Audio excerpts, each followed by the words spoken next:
আলাইকুম বন্ধুরা, আজকে আমি আপনাদেরকে দেখাবো এই যে আমাদের বাড়ির পেছনে পুরো ধানের মাঠ একবারে।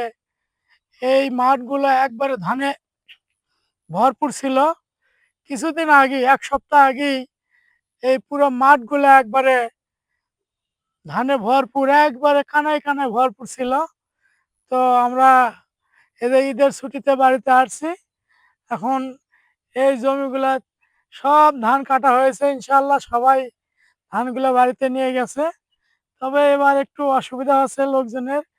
এই ধান কাটার মধ্যে অনেক বৃষ্টি হয়েছে, যার কারণে মানুষ ঠিকভাবে ধানগুলা বাড়িতে নিয়ে যা শান্তিপূর্ণভাবে গোছাইতে পারে নাই।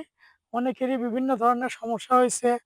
দেখা গেছে ধান মারতে যাওয়া বারবার বৃষ্টি আসতেছে, আবার ধান কাটতে যাওয়া বারবার বৃষ্টি আসতেছে, আবার ধান শুকাতে যাওয়া বারবার বৃষ্টি আসতেছে।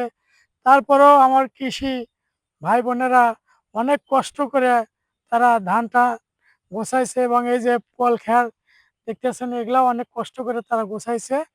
তো আলহামদুলিল্লাহ, সবাই ভালো থাকবেন। আমি আমার বাড়ির পাশে পুরো মাঠটা আমি আপনাদেরকে দেখালাম একটু আগেই। কিছুদিন আগেই এই মাঠগুলো ধানে ভরপুর ছিল।